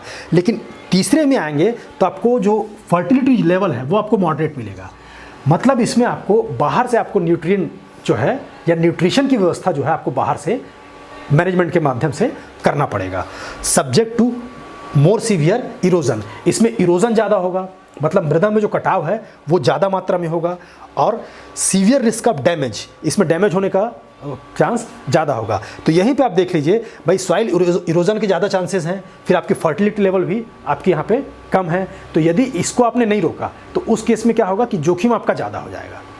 इन प्रैक्टिसेस को आपने, स्पेशल प्रैक्टिसेस को आपने नहीं अपनाया तो उस केस में जोखिम आपका ज़्यादा हो जाएगा। But can be used for crop provided adequate plant cover is maintain. हाँ, लेकिन इसको अपन क्रॉप प्रोडक्शन में तब यूज़ कर सकते हैं जब एडिक्वेट प्लांट कवर का मतलब कोई ऐसा प्लांट, इस तरह के प्लांट हम उसमें ग्रो करके रखें जिसमें सॉइल इरोजन ना हो। तो इस तरह से देख रहे हैं कि यहाँ पे हमको कुछ पर्टिकुलर टाइप का, हर टाइप का क्रॉप हम यहाँ पे हम ग्रो नहीं कर सकते। जैसे इसमें सभी टाइप का क्रॉप ग्रो कर सकते हैं, इसमें भी सभी टाइप का क्रॉप ग्रो कर सकते हैं, लेकिन कुछ स्पेसिफिक हमको ऑपरेशन करना पड़ेगा। लेकिन इसमें हम सभी टाइप का क्रॉप अपन ग्रो नहीं कर सकते हैं, है ना। इसमें स्पेसिफिक हमको काम तो करना ही पड़ेगा और लेकिन सभी तरह का क्रॉप हम ग्रो भी नहीं कर सकते। तो यहाँ पे देखना, जैसे जैसे हम क्या नीचे उतरते जा रहे हैं वैसे वैसे लिमिटेशन जो है बढ़ती जा रही है। तो जैसे मैंने आपको बताया कि लैंड कैपेबिलिटी क्लासिफिकेशन का जो बेसिस है, किस तरह का लिमिटेशन जो है इम्पोज करती है, मतलब सॉइल जो है वो किस तरह का लिमिटेशन इम्पोज करती है, उसके बेसिस पे हमने इसको क्या किया है, क्लासीफाई किया है। तो धीरे धीरे हम इसमें आगे बढ़ते जा रहे हैं, तो वैसे वैसे क्या होता जा रहा है कि लिमिटेशन आपकी बढ़ती जा रही है। आगे आप देखेंगे कि जो सबसे ज़्यादा लास्ट वाला जो क्लास है या जो 8वां क्लास है उसमें आप नियरली कहना चाहिए कि कल्टीवेशन आप कर ही नहीं सकते, या किसी तरह का मतलब ग्रेजिंग वाला भी जो काम है वो भी आप उसमें नहीं कर सकते। उसका एक पिक्युलर यूज़ है, वही आप कर सकते हो। फिर आपका चौथा है, तो चौथा जो है इसमें आपके सॉइल्स तो अच्छे होंगे, सॉइल्स आपकी ठीक होंगे, लेकिन इसमें क्या है, जो स्लोप्स हैं या ढाल जो है वो आपका तेज होगा। इनमें आपको ढाल बहुत ज़्यादा स्टीप दिखाई नहीं देगा, लेकिन इस तरह का जो है, जो आपके पहाड़ी लैंड में अपन देखे हैं कि इसमें जो ढाल है वो बहुत ज़्यादा स्टीप होगा, और जब बहुत ज़्यादा स्टीप होगा तो वहाँ पे सबसे ज़्यादा सीवियर चांस होंगे किस चीज़ के, सॉइल इरोजन की, कि मृदा जो है, जो ऊपर की जो फर्टाइल मृदा है वो बह के जो बाहर निकलने के चांसेस आपके सबसे ज़्यादा होंगे। तो these are good soils on steep slopes subject to severe erosion with severe risk of damage but may be cultivated occasionally if handled with great care. तो इसमें भी अपन यदि स्पेशल प्रैक्टिसेस अपन यूज़ करते हैं तो यहाँ पे भी अपन कल्टीवेशन, भाई इसमें तो चारों में अपन कल्टीवेशन कर सकते हैं, हम ये नहीं बोल रहे कि इसमें कल्टीवेशन नहीं कर सकते, आगे के चारों क्लास में हम कल्टीवेशन नहीं कर सकते, इसमें कल्टीवेशन कर सकते हैं लेकिन लिमिटेशन आपकी धीरे धीरे बढ़ती जाएगी। तो with severe risk of damage but may be cultivated occasionally, कभी कभी इसमें आप कर सकते हैं यदि इसको अच्छे तरीके से आपने केयर किया। कीप इन हे और pasture but a grain crop may be grown once in 5 to 6 year. तो इसका मतलब ये है कि आप इसको ज़्यादातर टाइम पे क्या है, आप इसको पास्चर की तरह से यूज़ करिए, या फिर परती जो भूमि कहते हैं अपन, उस तरह से आप छोड़िए, और 5 से 6 साल में आप एक आध बार इसमें क्रॉप आप उसमें उपयोग कर सकते हैं। मतलब आप धीरे धीरे देख रहे हैं कि क्रॉप ग्रो करने की कैपेसिटी क्या है, पहले से दूसरे में कम है, दूसरे से तीसरे में और कम है, और तीसरे से चौथे में बिल्कुल कम हो जाता है, कि मतलब 4 से 5 साल में आप जो वो फील्ड क्रॉप है ना, वो आप 4 से 5 साल में ग्रो कर सकते हैं। नहीं तो क्या है, आप लगातार ग्रो करते हैं तो उसके इसमें इरोजन वगैरह के चांसेस आपके बहुत ज़्यादा होंगे। फिर आपका है दूसरा जो है इसका क्लास है, जो दूसरा जो मेजर ग्रुप है, दूसरा जो मेजर ग्रुप है या फर्स्ट लेवल का जो है आपका क्लासिफिकेशन है, फर्स्ट लेवल के क्लासिफिकेशन का दूसरा भाग या दूसरा क्लास आपका land unsuitable for cultivation but suitable for permanent vegetation. Permanent vegetation का मतलब पास्चर लैंड हो गया, आपका ग्रीन क्रॉप जो अपन प्रोड्यूस करते हैं वो सब चीज़ों के लिए हो गया, उन सब चीज़ के लिए हुआ। तो यहाँ आपका 5वां से लेके 8वां तक का 8 तक का क्लास आपका आता है, 5वां, 6वां, 7वां और 8वां। अब 5वां जो है इस तरह की, इसमें क्या ये है कि लैंड इज़ टू वेट और stony which make it unsuitable for cultivation of crop. तो अब यहाँ पे स्टार्ट हुआ है कि आप क्रॉप का कल्टीवेशन नहीं कर सकते। तो क्रॉप का कल्टीवेशन क्यों नहीं कर सकते, क्या कारण है कि क्रॉप का कल्टीवेशन हम इसमें नहीं कर सकते हैं? तो इसमें क्या है, आप सबसे बड़ी क्या है, एक तो ये क्या हो जाएगा कि आपका इसमें सॉइल जो है इस तरह से नहीं होगा कि पानी को सोख सके, तो बहुत जल्दी क्या हो जाएगा, ये वेट हो जाएगा, और इसमें आपके स्टोन्स भी आपको ज़्यादा इस तरह से मिलेंगे, जिसकी वजह से कल्टीवेशन करना इसमें मुश्किल हो जाता है। मतलब इसमें आप कल्टीवेशन नहीं कर सकते। और दो जो कंडीशन जो इम्पोज करती है सॉइल जो है, ये वेट और स्टोनी होने की वजह से इसको हम क्रॉप का कल्टीवेशन नहीं कर सकते हैं। फिर आपका 5वां के बाद जैसे आपका 6वां आया, तो 6वें में क्या है, ये आपका सैलो सॉइल हुआ। सैलो सॉइल मतलब आपका उथली भूमि। उथली भूमि मतलब उसमें गहराई आपकी नहीं होगी, तो गहराई नहीं है तो क्रॉप का प्रोडक्शन भी आप नहीं कर सकते। और साथ ही साथ इसमें स्लोप्स आपके काफ़ी स्टीप पाए जाएंगे, मतलब मृदा जो शैलो भी होगा और साथ में आपका स्टीप स्लोप भी होगा, मतलब ढाल की जो प्रवणता है वो ज़्यादा होगी, या ढाल आपका क्या होगा, बहुत ही ज़्यादा तेज़ी से बढ़ेगा, ये होगा। और ऐसी जगह का जो अपन यूज़ करते हैं वो है आपका ग्रेजिंग हो गया और फॉरेस्ट्री हो गया। मतलब जो फॉरेस्ट से रिलेटेड जो अपन क्रॉप का यूज़ करते हैं उसको अपन इसमें यूज़ कर सकते हैं, ठीक है। और दूसरा ग्रेजिंग में अपन यूज़ कर सकते हैं। फॉरेस्ट वाले क्रॉप का अपन इस तरह से यूज़ कर सकते हैं कि भाई उसमें डीप रूटेड होता है, तो उसमें क्या है, वो पानी का अंदर से वो खींच सकता है, तो इसको अपन लगा सकते हैं। और ग्रेजिंग के लिए भी ऐसे जो वेजिटेशन जो तेज़ी से फैलते हैं वो भी यहाँ पे अच्छे से पैदा होते हैं, जिसको अपन ग्रेजिंग के लिए अपन उपयोग कर सकते हैं। तो 6वां क्लास आपका इन चीज़ों के लिए अपन इसको उपयोग कर सकते हैं। फिर आपका 7वां क्लास आता है। 7वां क्लास आपका स्टीप तो होगा ही होगा, ये रफ होगा, है ना। इरोडेड लैंड मतलब आपका इरोजन आपका तेज़ी से होगा, मतलब और सैलो सॉइल होगा। मतलब आप एक तरह से देखिए कि जितने भी तरह का दुर्गुण जो है, जो कि सॉइल में नहीं पाया जाना चाहिए, वो सारे दुर्गुण इसमें पाए जा रहे हैं। वो स्टीप नहीं होना चाहिए, लेवल होना चाहिए, तो यहाँ पे स्टीप पाया जा रहा है। रफ़ ना हो के वो क्या होना चाहिए कि नर्म होनी चाहिए, तो यहाँ पे रफ़ पाया जा रहा है। उसमें इरोजन नहीं होना चाहिए, तो इसमें इरोडेड, ऑलरेडी इरोडेड आपका लैंड रहेगा। फिर वो डीप होना चाहिए, तो ये शैलो दिखाई दे रहा है। मतलब जितनी तरह की कहना चाहिए कि कमियाँ हैं वो इस तरह के सॉइल में पाई जाएगी। Also include droughtly and swampy land, drought भी इसमें पाया जाएगा और आपका ऐसे लैंड भी इसके अंतर्गत आएंगे जिसमें क्या होगा कि आपका स्वैम्प होगा। स्वैम्प मतलब आपका क्या कहना चाहिए हिंदी में उसको, दलदल, कीचड़, हाँ, कीचड़ वाला जो लैंड है वो भी आपका पाया जाएगा। और severe risk of damage even when used for pasture और फॉरेस्ट्री। अब इसमें ये देखिए कि अभी हम ये बोल रहे थे कि इसमें हम कल्टीवेशन नहीं कर सकते, लेकिन हम पास्चर वगैरह या फॉरेस्ट्री के लिए यूज़ कर सकते हैं। अब धीरे धीरे जब नीचे आ रहा है तो हम ये भी, यदि फॉरेस्ट्री के लिए भी अपन यूज़ करते हैं तो उसमें भी रिस्क है। उसमें भी फॉरेस्ट्री के लिए आप यूज़ कर सकते हो, लेकिन आपको जोखिम इसमें उठाना पड़ेगा, जोखिम उठाना पड़ेगा। अब जोखिम का मतलब क्या है, यदि जोखिम है तो आपको स्पेशल इसमें प्रैक्टिसेस आपको अलाउ करना पड़ेगा और उसमें मैनेजमेंट करना पड़ेगा, उसमें आपको एनर्जी ज़्यादा लगेगी। तो एक अच्छे मैनेजमेंट प्रैक्टिस के माध्यम से आप इसमें फॉरेस्ट्री और ग्रेजिंग का काम आप कर सकते हैं। तो स्ट्रिक्ट ग्रेजिंग और forest management must be applied, उसको अप्लाई करने की बेहद ही आवश्यकता होती है, तब इसको हम ये कर सकते हैं, तब इसमें हम फॉरेस्ट्री का काम या ग्रेजिंग का काम कर सकते हैं।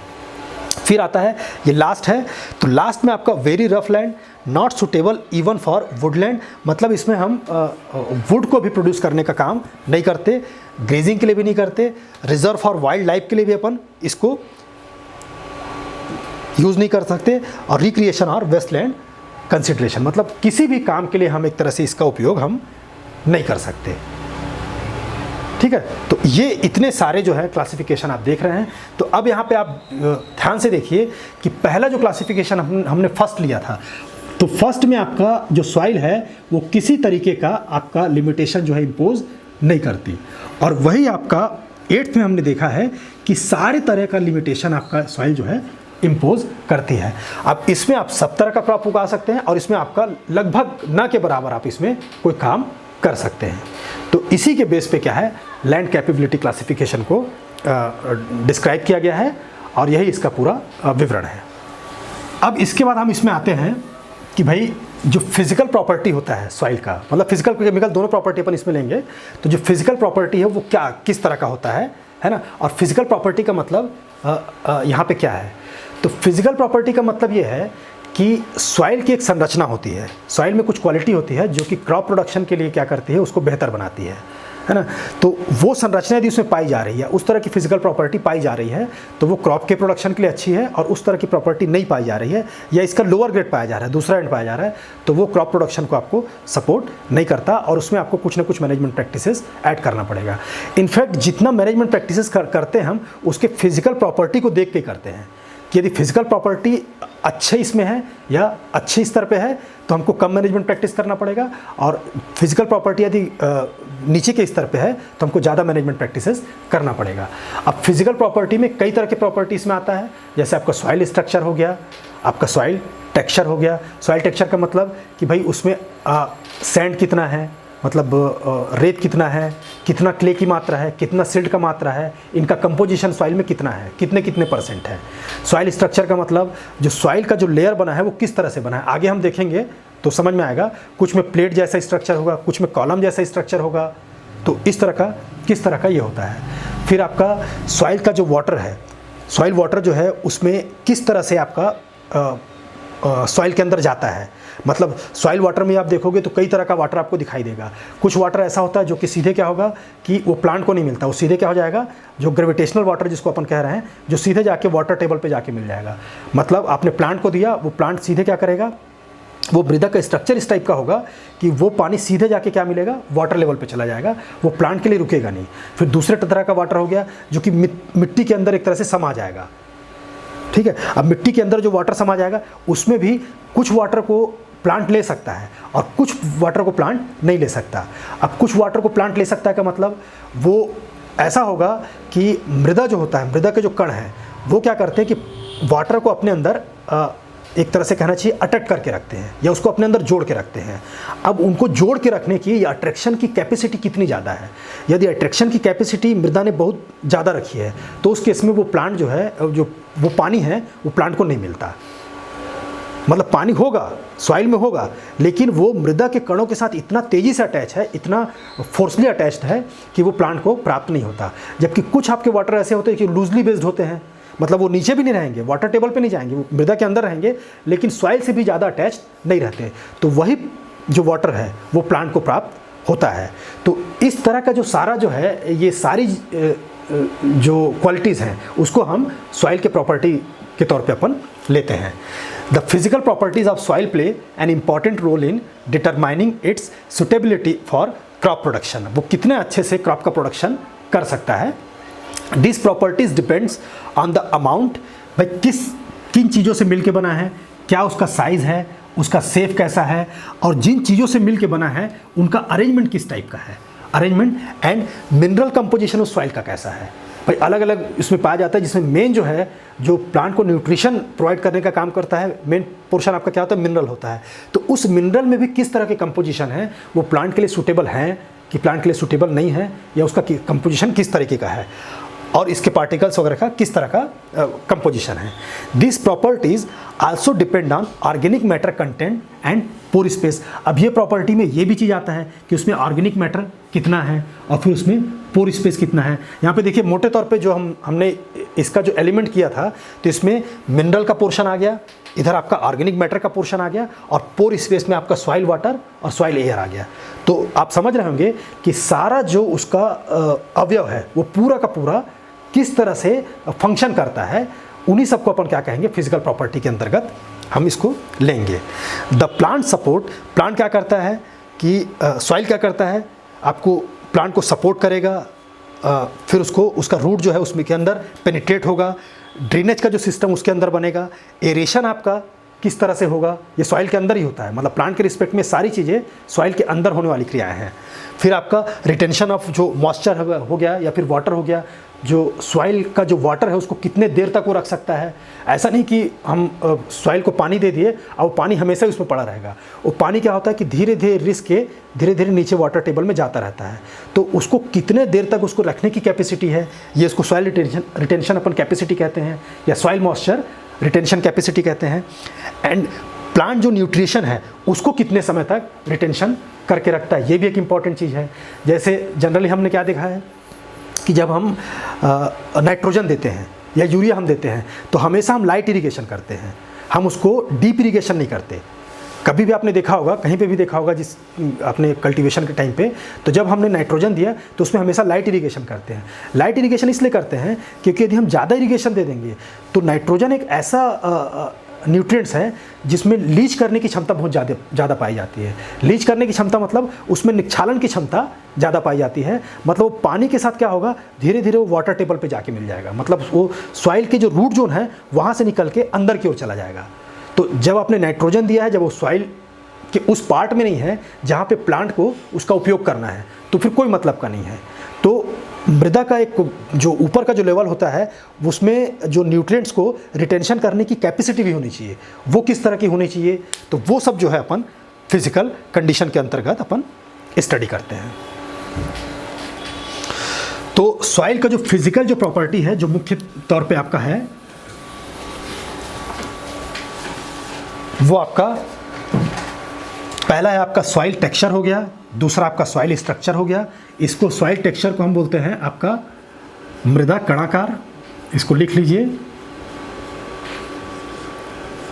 मृदा कणाकार, या इसको मोटे तौर पे आपको समझना है तो मृदा में कणों का आकार, मृदा में कणों का आकार।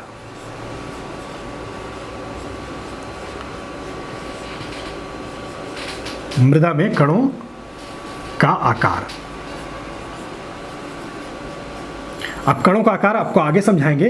भाई 3 टाइप के कण पाए जाते हैं, सैंड हो गया, सिल्ट हो गया, क्ले हो गया, तो उनका जो है किस किस टाइप का आपके इसमें साइज मिलेगा। फिर आपका सॉइल स्ट्रक्चर, जिसको हम बोल रहे हैं मृदा का संरचना, मृदा संरचना।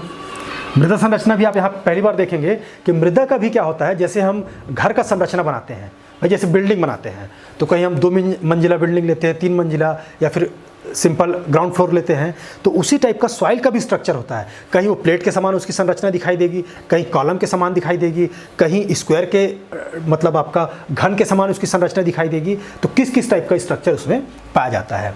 फिर आपका सॉइल डेंसिटी या मृदा घनत्व। मृदा घनत्व, मृदा घनत्व, इसमें 2 तरह का घनत्व पाया जाता है, जिसको हम पहला बोलते हैं बल्क डेंसिटी और दूसरा आपका पार्टिकल डेंसिटी। तो इसका भी हम इंडिविजुअल स्टडी करेंगे। फिर होता है आपका सॉइल पोरोसिटी, या इसको हम हिंदी में कहते हैं मृदा रंध्रावकाश। मृदा रंध्रावकाश, मृदा रंध्रावकाश मतलब मृदा के बीच में जो रंध्र का जो अवकाश होता है वो क्या होता है और उसको हम क्यों स्टडी कर रहे हैं। तो भाई पोरोसिटी का सॉइल डेंसिटी के साथ बेहद ही गहरा रिलेशन होता है, तो उसको भी अपन देखेंगे। फिर लास्ट में आता है आपका सॉइल वाटर। सॉइल वाटर आता है, तो यहाँ पे या इसको बोलेंगे अपन मृदा जल। मृदा जल, तो यहाँ पे फिर से आप ध्यान से देखिए कि जो 3 अलग अलग जो इसके कॉन्स्टिट्यूएंट्स हैं, मतलब इसके जो अवयव है, वो सॉइल स्ट्रक्चर और टेक्सचर, ये आपका हो गया किससे, सॉलिड से संबंधित हो गया कि भाई वो सॉलिड जो है उससे संबंधित हो गया कि सॉइल टेक्सचर और स्ट्रक्चर, जो सॉलिड के पार्ट से संबंधित जितने भी इसके गुण हैं वो ये हो गया। फिर सॉइल डेंसिटी और पोरोसिटी जो हो गया वो एक तरह से कहना चाहिए कि सॉइल एयर से संबंधित हो गया। भाई पोरोसिटी रंध्रावकाश, रंध्र में जो अवकाश में आपका एयर रहता है उससे संबंधित हो गया। और तीसरा आपका मृदा जल है, तीसरा आपका मृदा जल है। तो यहाँ पे आप देखिए कि जो उसके अवयव हैं उसके अकॉर्डिंग ही उसकी क्या है, फिजिकल प्रॉपर्टी डिटरमाइन होती है। तो अब यहाँ पे पहला पोर्शन अपन देखेंगे सॉइल टेक्सचर। पहला जो फिजिकल प्रॉपर्टी है सॉइल टेक्सचर। तो सॉइल टेक्सचर का मतलब ये है कि जो सॉइल में जो आपके हम पहली बात तो ये है कि सॉइल हम कहेंगे किसको, जो नॉर्मल लाइफ में अपन देखते हैं तो सॉइल हम किसको कहेंगे।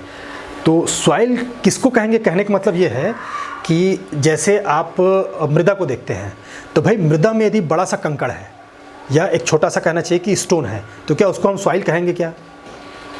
अब कहेंगे तो क्यों कहेंगे, और नहीं कहेंगे तो क्यों नहीं कहेंगे, है ना। और उसमें छोटे छोटे मृदा के कण होते हैं, उसको अपन उठा के देखते तो उसको सॉइल कहेंगे कि नहीं कहेंगे। तो ये किस तरह से, ये कैसे डिफाइन होगा, ये आपका सॉइल टेक्सचर बताता है। तो जैसे मैंने आपको क्वेश्चन किया कि बड़ा सा आपने बोल्डर देखा, मतलब मान लो इस साइज़ का आपने, या नींबू के साइज़ का बोल्डर देखा, नींबू के साइज़ का बोल्डर देखा, तो उसको अपन सॉइल नहीं कहेंगे। सॉइल इसलिए नहीं कहेंगे क्योंकि सॉइल जो मिनिमम उसका एक साइज़ होता है, मतलब मैक्सिमम साइज़ होता है, उस साइज़ के नीचे जितने भी पार्टिकल उसके अंदर पाए जाएंगे उसको अपन सॉइल के अंतर्गत कंसिडर करते हैं। और उससे बड़े यदि सॉइल पाए जाएंगे या उससे बड़े आपके क्या पाए जाएंगे, कण पाए जाएंगे, तो उसको सॉइल के अंतर्गत हम उसको क्लासीफाई नहीं करेंगे।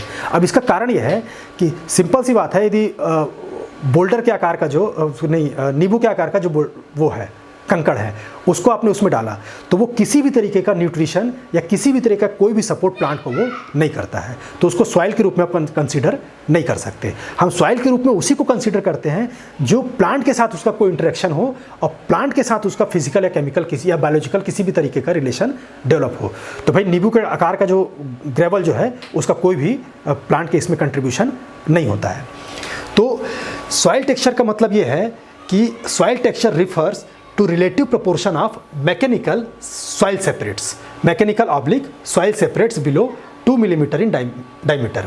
अब यहाँ पे समझिए कि ऐसे कोई भी पार्टिकल जिनका जो डायमीटर है वो 2 मिलीमीटर से कम हो, 2 मिलीमीटर से कम हो, तो उसको हम क्या कहते हैं, उसको हम सॉइल सेपरेट्स कहते हैं।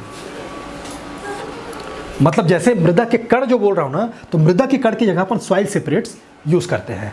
मतलब मृदा में 2 मिलीमीटर के डायमीटर से कम कोई भी कण पाया जाएगा उसको अपन क्या कहेंगे, सॉइल सेपरेट्स कहते हैं। अब ये सॉइल सेपरेट्स भी 3 टाइप के होते हैं। ये सॉइल सेपरेट्स होते हैं आपके सैंड हो गए, सिल्ट हो गया और क्ले हो गया। सैंड इसमें सबसे बड़ा होगा, उससे छोटा साइज़ आपका सिल्ट होगा और सबसे छोटा साइज़ जो है आपका क्ले का होगा। जैसे आजकल आपने बच्चों को देखा है होगा कि क्ले स्कूलों में जो क्ले का उपयोग करवाते हैं कि भाई क्ले से, अभी गणेश का टाइम चल रहा है तो क्ले के टाइम पे जो मूर्ति बनाने वाला काम है जो बच्चों को देते हैं, तो वो जो मृदा होता है वो क्ले होता है, वो सबसे फाइन मृदा है। उसमें आपको सैंड नाम का कोई भी चीज़ नहीं दिखेगा, ना तो आपको सिल्ट दिखेगा, उसमें खालिश क्या रहेगा, आपका क्ले होगा।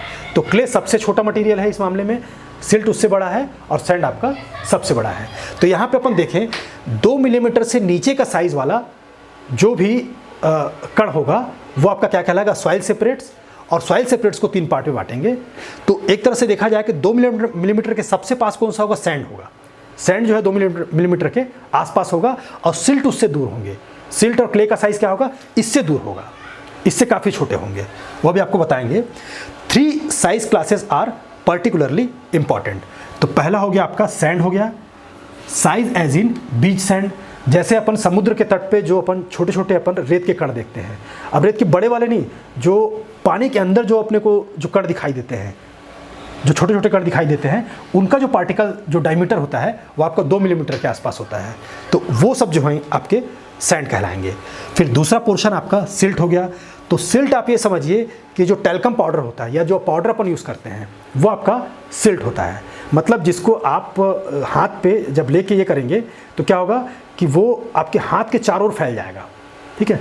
और इससे भी छोटा जो पार्टिकल होता है वो आपका मतलब कहना चाहिए कि क्ले होता है। क्ले को यदि आप हाथ में लेंगे तो वो इस तरह से फैल जाएगा कि आपको उसका अस्तित्व नहीं दिखाई देगा। मतलब एक तरह समझ लीजिए कि वो या तो क्या नीचे गिर जाएगा या फिर आपके हाथ के अंदर समा जाएगा। मतलब भाई पाउडर का आप ये देखेंगे तो उसका साइज़ ऐसा है कि आपके हाथों के ऊपर उसकी लेयर बन जाएगी। लेकिन क्ले को जब लेंगे तो क्ले का जो है पानी की अवस्था में लेंगे तो अलग बात है, लेकिन ड्राई अवस्था में लेंगे तो वो क्या होगा, वो आपके मतलब पोर्स के अंदर वो समा जाएगा, वो इतना छोटा होता है। तीसरा हो गया आपका क्ले या small particles which stick together. हाँ, और इसमें एक तरह की प्रॉपर्टी पाई जाती है कि ये आपस में एक दूसरे से जुड़ जाते हैं। ये इतने छोटे होते हैं कि हमको ये अपने नेकेड आई से दिखाई नहीं दे सकते। ये जब आपस में जुड़ जाते हैं तभी हमको दिखाई देते हैं, जैसे मॉडलिंग क्ले, जैसे क्ले का जो उपयोग किया जाता है। The determination of various sized particle help in understanding various soil properties like water retention, cation exchange capacity और सॉइल वर्केबिलिटी और इरोडेबिलिटी। ये सब ऐसी क्वालिटी है जो कि इनके ऊपर ही डिपेंड करती है। जैसे एक आपको एग्जांपल बताऊं, water retention capacity. Water retention capacity सबसे ज़्यादा क्ले में पाई जाएगी और सबसे कम सैंड में पाई जाएगी। मतलब वाटर को ग्रहण करने की क्षमता। कभी आप सैंडी सॉइल में पानी डालिए तो वो पानी क्या होगा, सीधे का सीधे नीचे उतर जाएगा। या आप मोटे एक प्रयोग करके देखिए कि आप एक ट्रांसपेरेंट वो लीजिए, एक ग्लास लीजिए और उसको नीचे से मतलब आप एक कपड़ा लगा दीजिए, उसमें कपड़ा लगा दीजिए ताकि सैंड वहाँ से पास ना हो लेकिन पानी वहाँ से पास हो जाए। अब जब ऊपर से सैंड में आप पानी डालेंगे तो आप थोड़ी देर बाद देखेंगे नीचे से पानी आपका क्या है, निकलना चालू हो गया है। तो इसका मतलब है कि वाटर आप डाल रहे हैं, उसके कुछ सेकंड बाद ही क्या हुआ कि पानी आपका निकल जा रहा है। इसका मतलब सैंड का वाटर रिटेंशन कैपेसिटी बहुत कम है, मतलब थोड़े टाइम के लिए है, या वाटर रिटेंशन कैपेसिटी उसकी नहीं के बराबर है। अब इसके अपोजिट मान लो आप काली मिट्टी लीजिए या ऐसी मिट्टी क्ले को लीजिए। अब सेम प्रयोग आप उसको सैंड को आप हटा दीजिए और उसमें क्ले भर दीजिए। अब जब पानी डालेंगे तो आप ये देखेंगे कि पानी अभी भी चुएगा, अभी भी उससे नीचे आएगा, लेकिन हो सकता है बूंद बूंद करके आए। और ऐसा भी हो सकता है कि क्ले का परसेंटेज यदि ज़्यादा हो तो पानी उससे गिरे ही ना, पानी पूरा का पूरा क्या हो जाएगा, उस क्ले में रुक जाएगा।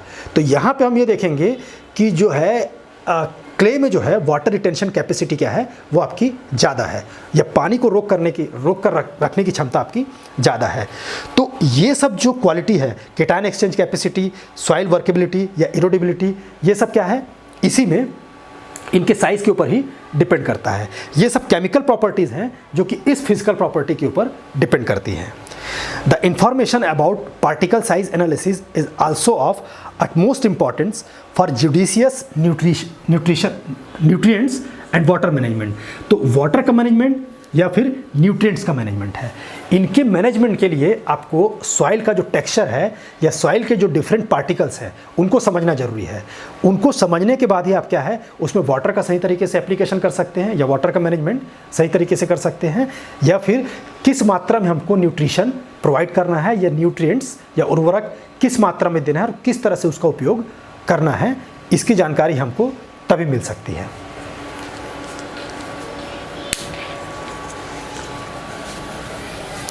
अब जैसे यहाँ पे अब समझने के लिए आप देख लीजिए, क्योंकि जब तक आप इसको समझेंगे नहीं तब तक ये फिजिकल प्रॉपर्टी आपको पूरी तरीके से क्लियर नहीं होगी। यहाँ पे हम इसका मैक्रोस्कोपिक व्यू लिए हैं कि जैसे इतना बड़ा हम सॉइल का पार्टिकल लेते हैं। अब ये पार्टिकल भी समझिए कि इसका पूरा जो डायमीटर है वो 2 mm का है। 2 mm का आपका डायमीटर है। 2 mm का मतलब ये है कि जो आप जो स्केल लेते हैं या ग्राफ का पेपर लेते हैं, तो ग्राफ में जो छोटे छोटे खंड बने होते हैं वो 1 mm का होता है। तो 2 खंड को आप मिलाएंगे तो 2 mm का पार्टिकल साइज बनेगा। तो उसमें जो है ये जो सैंड है, सैंड का जो साइज़ है, ये सैंड, ये बड़ा जो सबसे बड़ा साइज़ है वो सैंड है। और सैंड का साइज़ मोटे तौर पे यदि पूछे आपको तो उसका साइज़ है 2 से आपका 0.5 mm। मतलब 2 मिलीमीटर का भी कहलाएगा, 1 मिलीमीटर का भी कहलाएगा, आधा मिलीमीटर का भी कहलाएगा। उससे छोटा वाला कण भी क्या कहलाएगा? आपका सैंड कहलाएगा। 2 से आपका 0.05 मिलीमीटर। अब उससे छोटा आता है इसके बाद आप इससे छोटा देखिए, आपका ये पोर्शन है, तो उससे छोटा कण, सैंड से छोटा कण सिल्ट कहलाएगा। तो सिल्ट का जो है, चूंकि ये 0.05 mm तक सैंड कहला रहा है, तो 0.05 mm से 0.002 mm तक आपका सिल्ट कहलाएगा, सिल्ट कहलाएगा। फिर तीसरा जो सबसे छोटा कण है, जो आपको ये रेड कलर के रूप में दिखाई दे रहा है, यहाँ पे पीले कलर के रूप में आपको सैंड दिखाई दे रहा है, ये बैगनी कलर के रूप में आपका सिल्ट दिखाई दे रहा है, और रेड कलर के रूप में आपको क्ले दिखाई दे रहा है। क्ले पार्टिकल एक ऐसा पार्टिकल होता है जिसका साइज जो है लेस देन आपका 0.002 मिलीमीटर के से होता है। मतलब इससे छोटा जो पार्टिकल कहलाएगा वो आपका क्ले कहलाएगा। तो यहाँ पे आप देख रहे हैं कि सबसे बड़ा पार्टिकल सैंड है, उससे सबसे छोटा पार्टिकल आपका क्ले है, और उसके बीच का पार्टिकल जो है आपका सिल्ट है। हालांकि इसका क्लासिफिकेशन 2 अलग अलग सिस्टम से किया गया है, जो एग्जाम के हिसाब से भी महत्वपूर्ण है। जो पहला क्लासिफिकेशन है आपका USDA के द्वारा है। USDA के द्वारा मतलब आपका US डिपार्टमेंट ऑफ एग्रीकल्चर, इसके द्वारा किया गया है पार्टिकल साइज। और दूसरा है आपका ISS के माध्यम से किया गया है, या फिर आपका सॉइल साइंस सोसाइटी जो है उसके माध्यम से किया गया है।